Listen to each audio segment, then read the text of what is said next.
Good morning. Welcome to worship with the community of First Unitarian Church of Omaha on this beautiful November morning.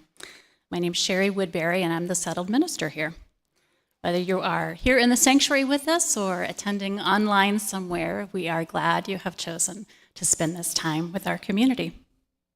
We come together to worship, which from the Latin means to remember that which is of worth.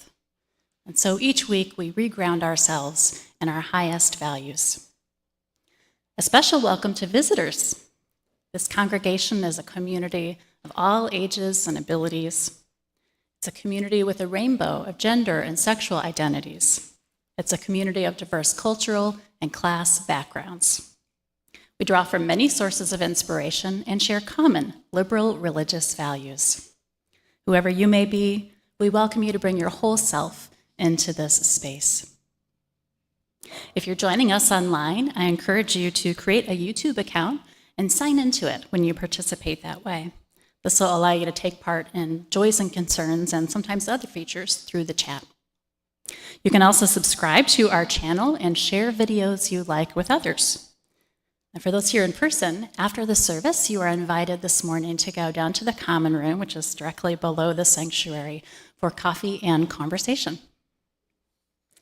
I have one announcement to share. New and regular visitors are invited to join our membership coordinator, Melissa Gibson, for First Steps after the service today. First Steps is a friendly and an informal drop-in meeting, a chance for you to get to know us and for us to get to know you. The meeting takes place in the Merit Lounge, which is just down the hall here in the corner. It's the one with the couches. As always, feel free to reach out to Melissa at coordinator@firstuuomaha.org and give a wave, Melissa. Yeah, she's there at the back. She's very friendly.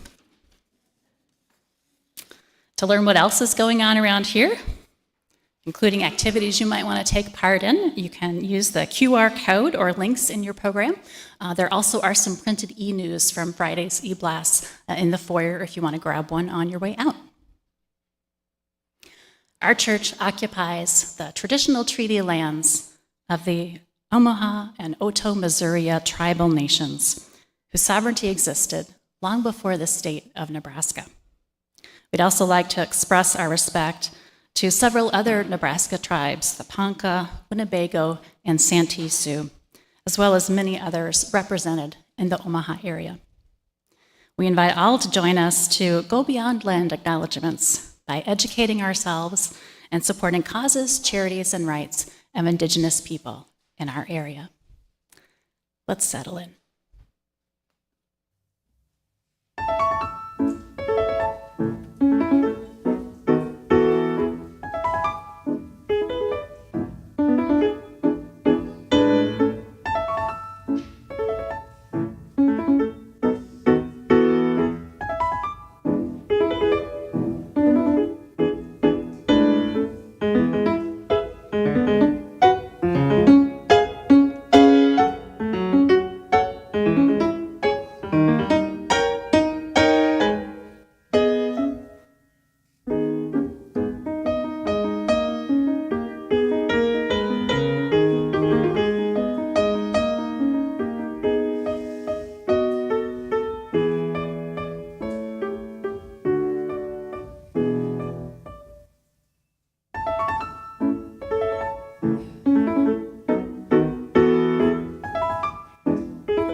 invite forward Gary Randall to light the flaming chalice, symbol of our faith. You can find the chalice lighting words in your order of service. All together, spark of the Spirit, cupped in earth's embrace, light of love, alive in all creation. As we kindle this flame, we rekindle our connection to the sacred web of life. Thanks, Gary.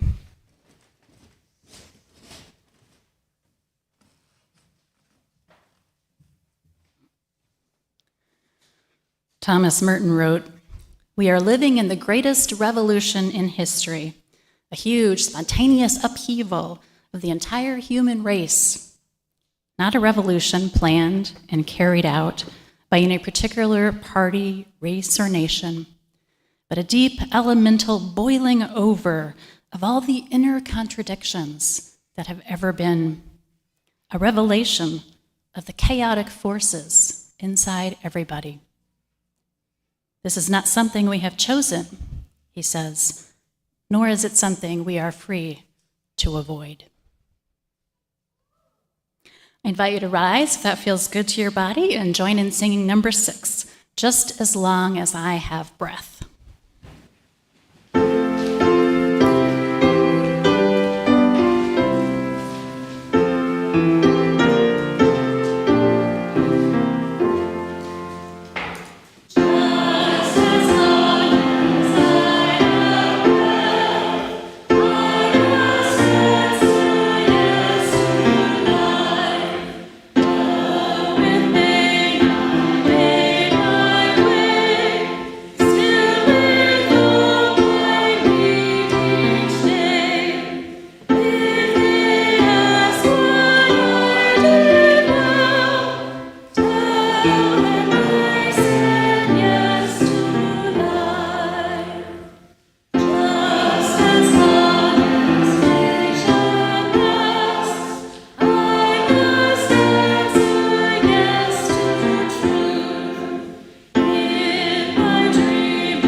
All right, children are invited forward, and some of them I think will be coming in from classrooms.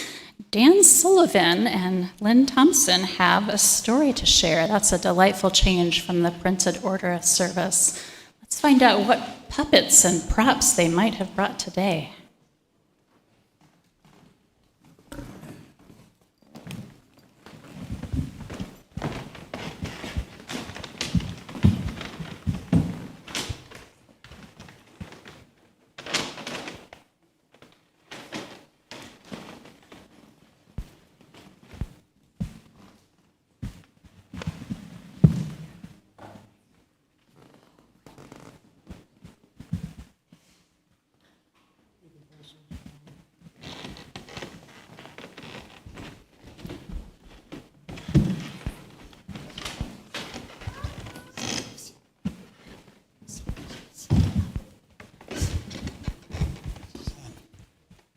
And music stand.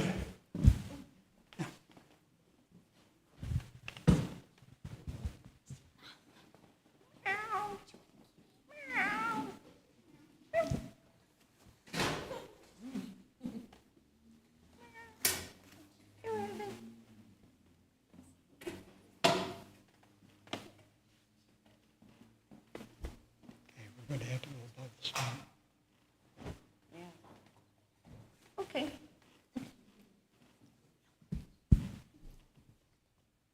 Hi, children. I'm Kitty Lynn, and today is the annual meeting of the Cat Society. Leading our meeting is Danny Cat. Welcome to the Cat Society annual meeting. Kids, can you make a sound like cats greeting each other?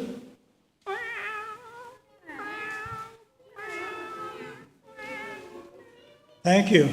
Cats are superior and obviously meant to rule the world. It's time for us to stand up on the fence and protect ourselves. We must take a stand against our worst enemy. You mean we're going to war against vacuum cleaners? Kids, can you make a noise like a vacuum cleaner?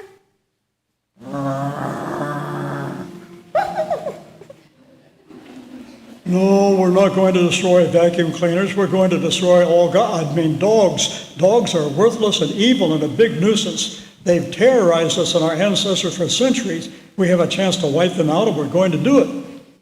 Well, how can we do that? And why should we do that? Dogs aren't hurting us. Well, I have a secret weapon. It is time to use it to wipe out all dogs. I don't even need you to agree with me. I'm running the show. Cats have always hated dogs. We're naturally superior to them, and we should destroy them. And we don't need to vote on this. We're going to just go and beat up that dog next door. Kids, can you make a noise like an angry cat? Very good, very good. But doesn't that make us bullies? Doesn't our hatred make us become like the thing that we hate? I don't think dogs hate us. They're just doing what they do, seeking prey and protecting their own territory. Well, who asked you? You're just one little kitty cat. I have the right to say what I think. That reminds me of a bad time I heard about when humans thought one kind was better than another. It was during World War II, and a bully named Adolf Hitler was telling people what to believe. His followers were mean people. They were mean to people such as the Jews and the Gypsies, and they took mentally ill people away and killed many of them. Oh, that sounds awful and unfair. I wouldn't want to be a bully. Kids, have you ever known anyone who was a bully? Raise your hand if you've known a bully. Almost everybody has, including many in the audience. Let me remind you of the words of Pastor Martin Niemeyer, famous author. First, they came for the socialists, and I did not speak out because I wasn't a socialist. Then they came for the trade unionists, and I did not speak out because I was not a trade unionist. Then they came for the Jews, and I did not speak out because I was not a Jew. And then they came for me, and there was no one left to speak for me. It only takes one cat to do the right thing in order to make a bad situation better. Let's not become the thing that we hate like those dogs. Let's all make the situation a lot better. Let's find a peaceful solution. We don't have to become another Hitler. He hated Jews and cats. And the Jews have treated us well over the years, and in return, we have kept the mice out of their kitchens, and we have warmed the laps of many older people. Well, since you put it that way, I agree. Let's send a peaceful delegation to the dog council. Let's try to make peace with the dogs. To kids, can you make a noise like a happy cat?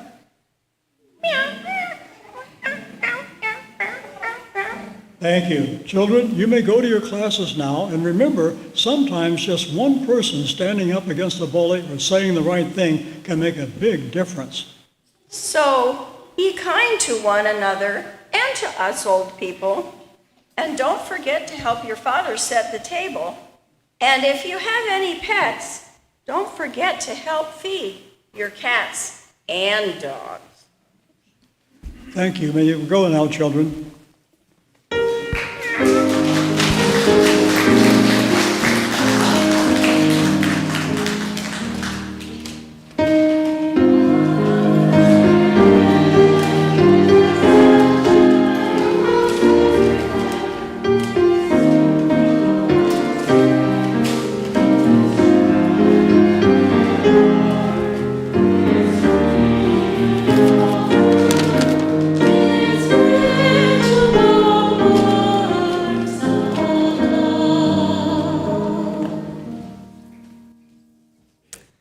Thank you, Dan and Lynn, and your cat friends. Each week, we share our blessings with others through a community offering. Half of the undesignated gifts are given to a local cause, which resonates with Unitarian Universalist values. If you're online or would rather give with your smartphone, you can use the QR code or links. Our Shed the Plant recipient for November is the Alternatives to Violence Project, also known as AVP. AVP offers guidance, support, and workshops based on the belief that there is a power that is able to transform violent and destructive situations into behaviors transform violent and destructive situations and behaviors into liberating and constructive experience and cooperative behavior. We just had a nice demonstration of that, didn't we? Using the AVP curriculum, participants practice ways for changing opponents into friends and bringing justice out of injustice. Omaha AVP works in prisons and in the community, empowering people to lead nonviolent lives through affirmation, respect, cooperation, trust, and conflict resolution skills. They build on every person's innate power to positively transform themselves and the world. And incidentally, this group will be putting on a worship service here at the end of this month. Meanwhile, I invite you to give in support of their work as you are able.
We come to the time for sharing of joys and concerns. When we share those things that uplift us, others can be uplifted with us. And when we share the things that challenge us, our community can offer its care. What do we have today, Colin?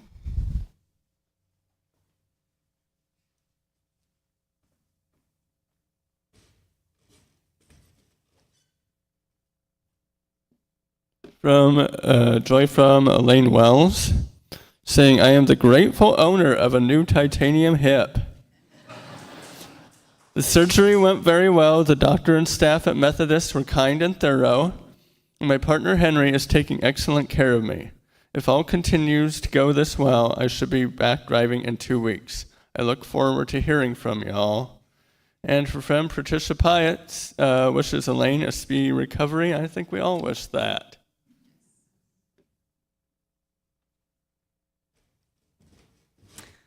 Okay. We draw into the circle of this community's care all who know both joy and difficulty, be it in relationships, in health, or in other experiences. Our centering song this morning is number 1009 in the Teal hymnal, Meditation on Breathing, which our choir director will lead.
In the wings of this music, I invite you to make yourself comfortable where you're seated. You might want to rest your eyes, put your hands in your lap. And I invite us to continue breathing in peace and breathing out love here in the company of this dear community as we send waves of loving kindness out into a hurting world.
The sanctuary singers offer a gift of music.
Truth is the enemy of fascism. So Nazis went after artists and intellectuals, freethinkers who express truth.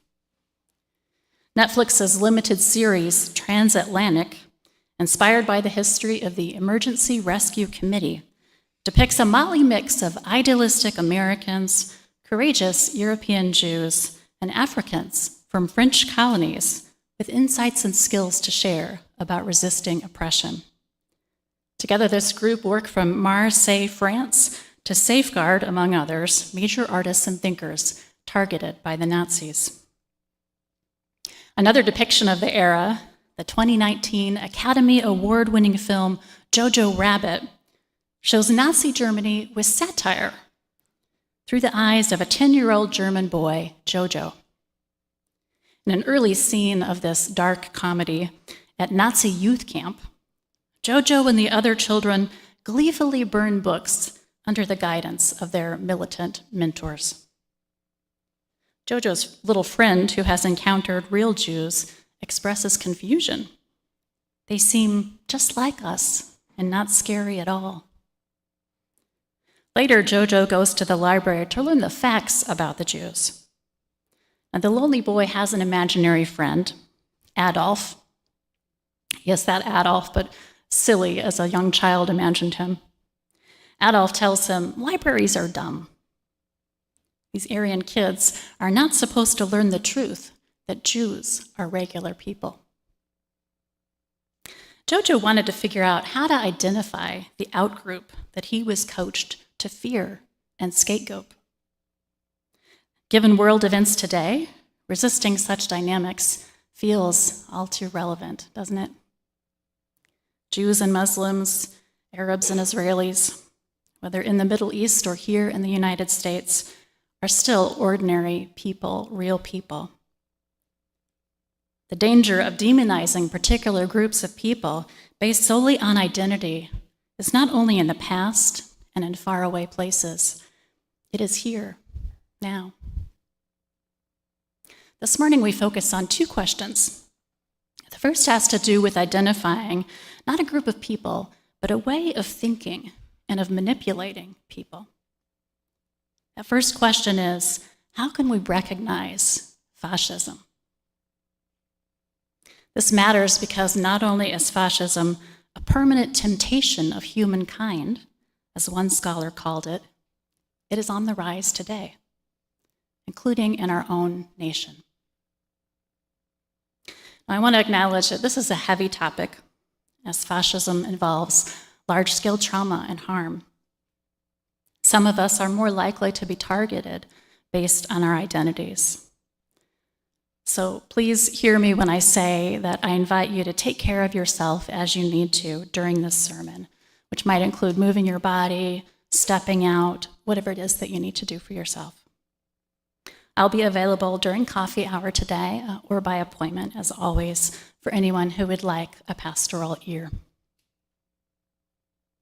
I draw this morning from Cecilia Kingman's Berry Street Address, delivered at the annual gathering of Unitarian Universalist ministers in June, just before General Assembly. This is a long tradition in Unitarian Universalism, the Berry Street essay. And by the way, her full hour-long address can be viewed or read online if you're curious. Kingman, in turn, draws heavily upon the work of Jason Stanley, a Yale professor and author of How Fascism Works, the Politics of Us and Them. So what is fascism? It's not just a political ideology, of which the Nazis are, of course, exemplary. It's a style of thinking and a set of tactics which can be used even apart from the political ideology of fascism. Kingman notes, we recognize fascists less by their beliefs than by their methods. Fascists use 10 interlocking tactics to garner power. Let's start with hierarchy. Certain types of people are superior and thus should rightfully have more privilege and power in this view. There's a mythic past. Fascists tell the story of how once upon a time we were a great nation But that's been taken away by some group who is them, not us. Which leads into victimhood. Fascists, Kingman says, tell people that equality is victimizing them by making them lose their rightful place of power. This usually involves an outgroup who will be turned into a scapegoat. And there's a strong law and order approach. What this means practically is that the regime amassing power will use the threat of violence and actual violence to get its way.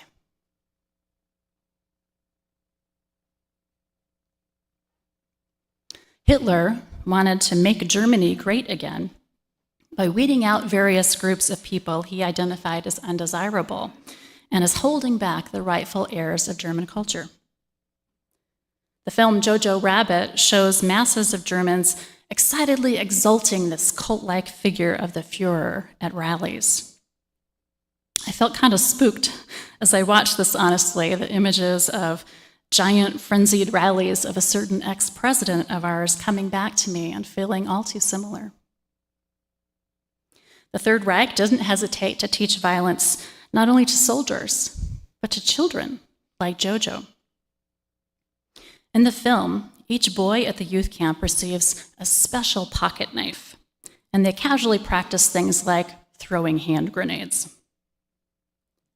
10-year-old Jojo was challenged to prove his manhood by killing a rabbit. Despite peer pressure and outright bullying from the adults, Jojo can't bring himself to do it and tries to free the bunny. Thus, he acquires the nickname Jojo Rabbit, meant as a put-down. But Jojo's imaginary friend, Adolf, reassures him it's actually a good nickname because a rabbit is sneaky and courageous, as Jojo himself later proves to be. US culture has become increasingly riddled with violence, too. The January 6th insurrection, just under 2 years ago. The deliberate political inaction that allows gun violence, including mass shootings, to go unchecked. Threats against governors, defunding political institutions, all of this, Kingman suggests, persuades people that things are out of control. It creates a chaotic and scary milieu, which makes people yearn for easy answers, for a strong leader to just come along and fix everything. Other tactics of fascism include propaganda. This not only exalts the leader, Jojo put up lots of slogans and pictures of Hitler as part of his work for the Hitler Youth Corps. It also establishes who the other is, identifying them as a threat and undermining the greatness of those who ought to be ahead. I'm not going to repeat any of the silly or cruel things that adults said to brainwash the children against Jews in Jojo Rabbit. If you haven't seen the film, you might want to. It's really a wonderful, wonderful piece of cinema, and despite the dark subject matter, has so much humor in it that you can take it and you can see what it's teaching you. My Little Pony, a children's TV show, provides another example of propaganda, and I'd rather use a lighter one like that in this moment. Kingman notes that the version of the show from 2010s is more morally complex and frequently quite subversive. Watch out for those ponies. Each pony in this matriarchal society is celebrated for her unique qualities. There's a 2-part episode that is about totalitarianism.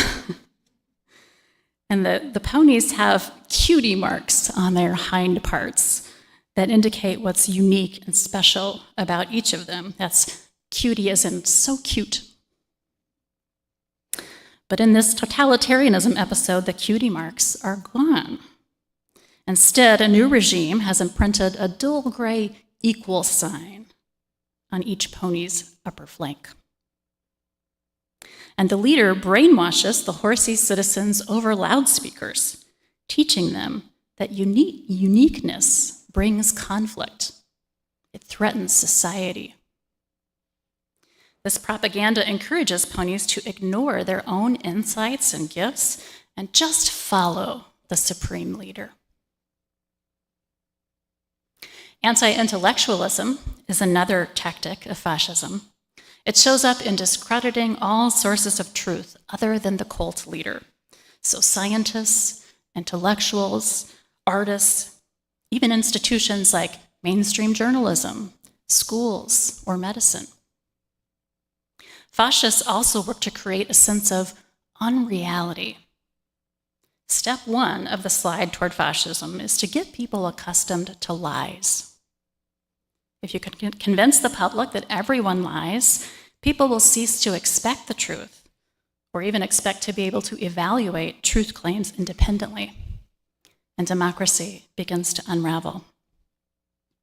I don't know about you, but as I listened to Cecilia Kingman share some of these things back in June when I was at Pittsburgh for the Berry Street essay, I just started trembling, actually. It feels all too familiar, hearing these signs of fascism, especially since 2016.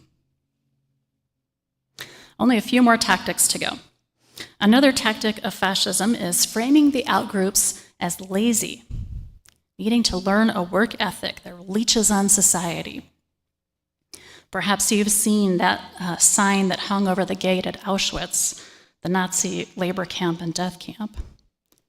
Translated from the German, it said, "Work shall make you free." So, in a fascist society, anyone who can't work hard, like disabled people, elders, children, is seen as less valuable. That fits right in with capitalist culture, too. There's also a Sodom and Gomorrah framing as a tactic. Fascists milk the urban-rural divide. Cities are code for minorities and outgroups that disproportionately live there, and those cities and those people are blamed for the society's fall from glory. Berlin and Paris were full of Jews, gypsies, and people the Nazis regarded as sexual deviants. Which leads to the last fascist tactic, one that is particularly alarming here and now. The last tactic is to create and manipulate sexual anxiety. The message is that sexual deviants are threatening your families, so you need a strong man to protect you. Kingman puts it this way: fascists make conservatives overwhelmingly terrified of transgender rights and gay, lesbian, and bisexual people and their families. According to fascists, these targeted groups are not simply trying to peacefully live their own lives, they're trying to destroy the majority's life, and they are coming for the majority's children.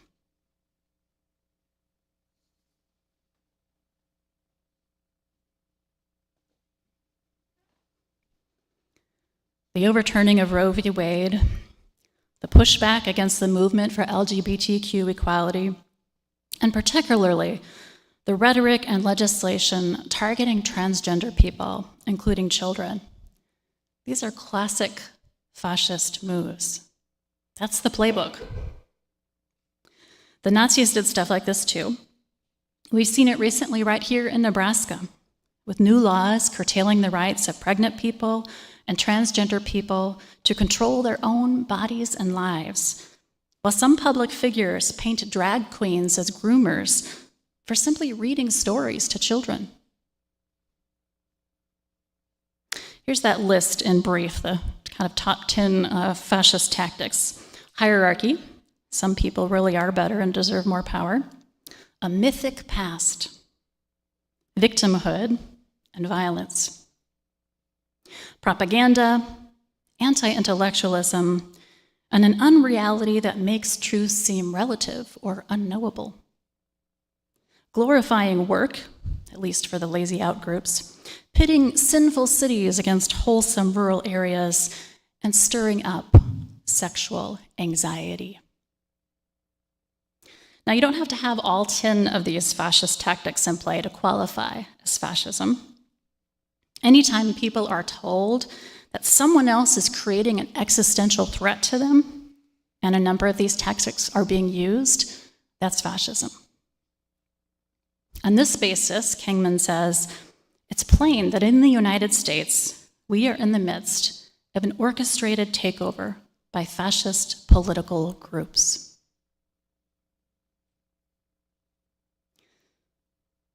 So what do we do? I'll come back to that in a moment.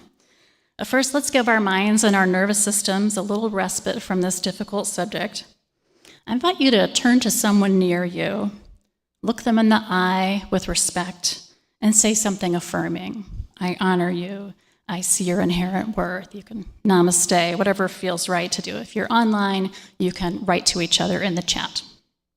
Affirmation.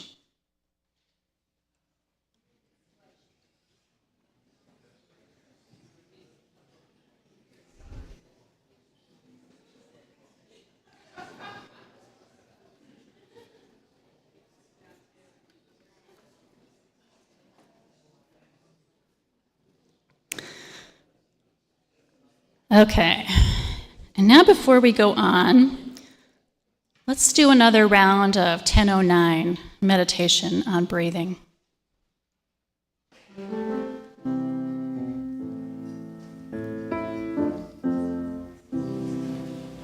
When I breathe in, I'll breathe in peace. When I breathe out, I'll breathe out love. When I breathe in, I'll breathe in peace. When I breathe out, I'll breathe out love. When I breathe in, I'll breathe in peace. When I breathe out, I'll breathe out love.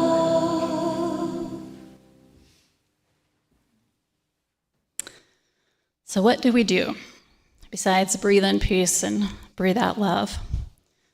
We can say yes to truth. Truth is an antidote to fascism. We can hold fast to what we know to be true from our own experience and trust that direct knowledge, no matter what the propaganda says. We can listen to reliable sources of truth, nonpartisan journalists, experts who are not being funded by any corporate or political interests, and the voices of people whom the fascists would other, who are the highest authority on their own lives. The My Little Pony story about a totalitarian takeover, if you're wondering, ends when our usual pony protagonists deliberately resist the propaganda, exposing the lies of the authoritarian leader. When they help the townspeople break the spell of the story they've been told, all the ponies get their unique cutie marks and qualities back. Diversity and freedom are happily restored. And for me, saying yes to truth has a deeper layer. Ahimsa, the Sanskrit word for nonviolence, can be translated as truth force or love force. Satyagraha, the practice of nonviolence, literally means clinging to truth. And the deepest truth that the discipline of nonviolence invites us to embrace and bear out is the truth of the underlying unity of all people. I will cling to the truth that you and I and any other human being are fundamentally the same as human beings, with the same basic needs and the same dignity and the same inherent worth. And that goes for a person regardless of religion, race, sexual orientation, gender identity, national ability, age, ability, or any other outward characteristic that fascists might want to use to separate us from one another. Little Jojo has a hard time figuring out who to listen to in his world, who can give him reliable information. He discovers, relatively early in the movie, a Jewish teenage girl that his mother has been hiding in their home. And the direct experience he has with her contradicts all the lies that the Nazi regime has fed him.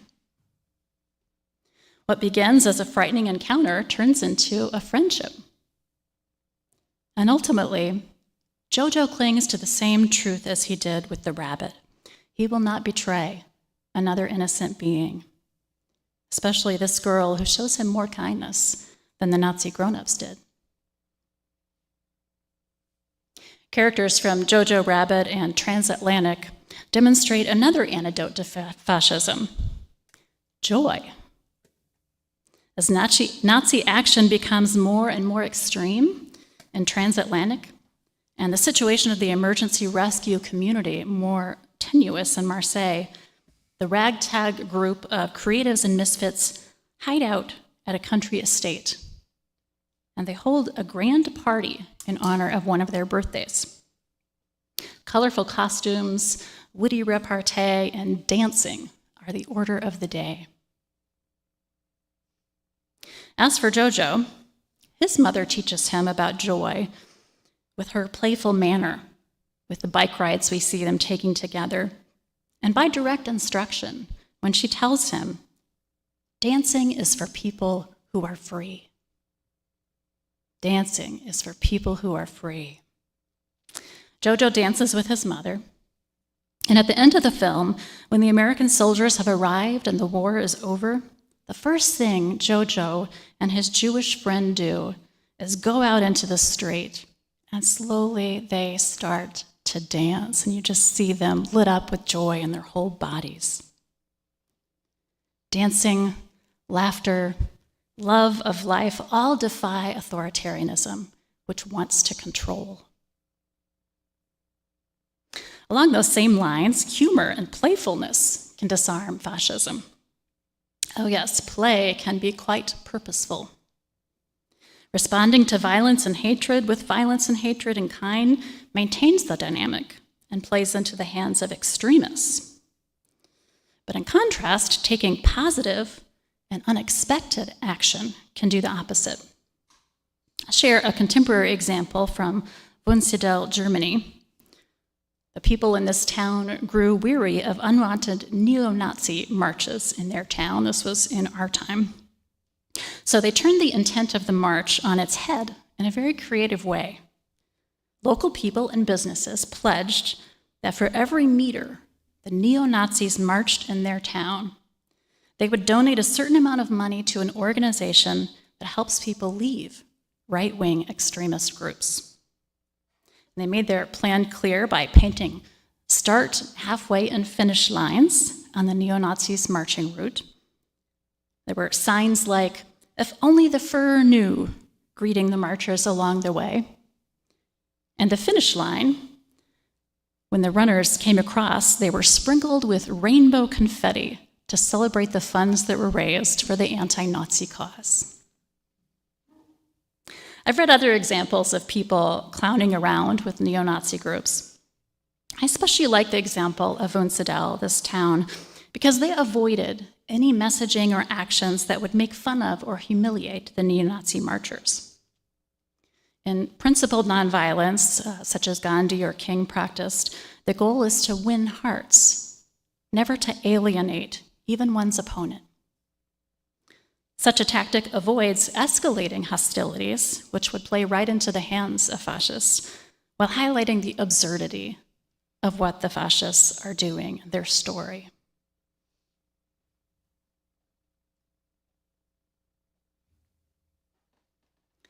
Those with firsthand knowledge testify that people attracted to extremist groups are usually drawn not so much by the ideology as to the chance to belong, to feel valuable and affirmed in the group. They're often alienated, lonely people. Jojo Rabbit shows this. The child's natural desire to belong was what drove him to be interested in the Nazi youth program. That, and I think his mother needed him to be occupied somewhere while she was out spreading freedom pamphlets on the other side of the cause. Jojo gets to wear a uniform, share rituals, and an inside language. The fascists took advantage of that natural need for belonging luring the youth into their club with group activities. When Jojo experienced a deeper connection and a more genuine belonging with a Jewish girl hiding in his house, he began to step into a more generous story with room for all. How else can we resist fascism? One of the subtler, deepest ways, and this is just me talking, I think, is by making ourselves less vulnerable to its appeals, the ones that are directed toward people with more privilege and power. Appeals to victimhood, superiority, and the simple story that our rightful place can be restored if only those people are properly dealt with. We can do our own work around our collective, messy American history, as well as around our own identities, race, gender, class, all those things. The more secure I am within myself, and the more humble and realistic I am about everyone else deserving the good things in life just as much as me, the less susceptible I will be to fascism's insidious psychological tricks. I want to mention two other things we can do to resist fascism. One is to follow the leadership of marginalized people. No one, Kingman observes, is better equipped to fight fascists than the very targets of fascism. So if you want to understand sexism, talk to thoughtful women and organizations like the Women's Fund. If you want to understand racism, listen to Black communities and Indigenous communities and so on. For insight into what is really going on with our states and countries' scapegoating of transgender people and what we can do about it, listen to trans activists. On that note, lastly, we can counteract fascism by taking very practical actions. In this round of fascist movements in our country, they are not coming for the socialists first. They're coming for the trans folks. If you want to speak out, one opportunity to do so is to testify at a hearing on November 28th regarding the permanent regulations that will be put in place for gender-affirming care in Nebraska. You can also send a written testimony to the Department of Health and Human Services, telling them to use the established medical standard of care. We don't need to reinvent things. We already have a perfectly good standard. I anticipate I'm going to be going to Lincoln on November 28th, and we may have a carpool going, so watch for more information if you'd like to be part of that action. There's also a coalition working to get abortion protections into the Nebraska Constitution in 2024 via citizen referendum. You can support the petition as it begins circulating. And of course, you can vote for ballot initiatives that preserve bodily autonomy as well as democracy. And perhaps most immediately, if you know anyone who is unable to get the medical care they need, whether gender-affirming care or reproductive care, due to new restrictions, practical help such as transportation to another state can go a long way in a person's life. In any actions you choose to take, I invite you to join me in the practice of clinging to truth, especially that deepest truth of the underlying worth and unity of all people. May it be so. Amen. I invite you to rise if you like and join in our closing hymn, number 318, We Would Be One.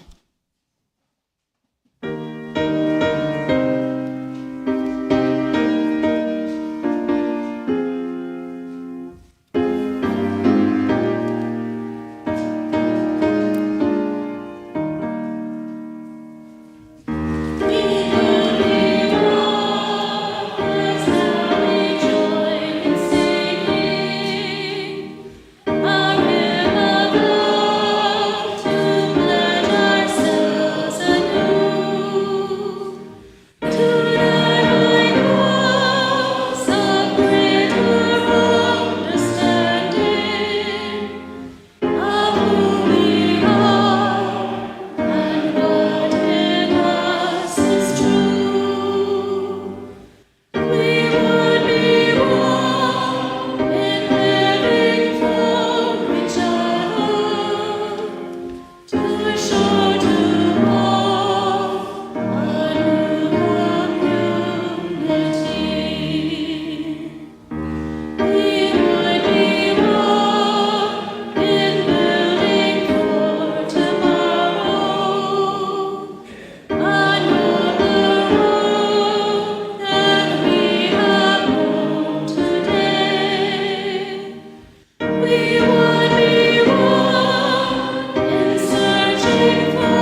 May we embrace the truth of our oneness.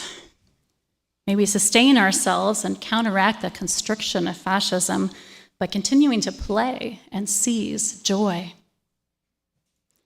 Let us take concrete action to protect the well-being of those targeted by fascist forces, including transgender people where we live. And finally, let us resist the pull of wanting to be special or have more. And instead, let us follow the leadership of marginalized people so that all may be safe and free. May it be so.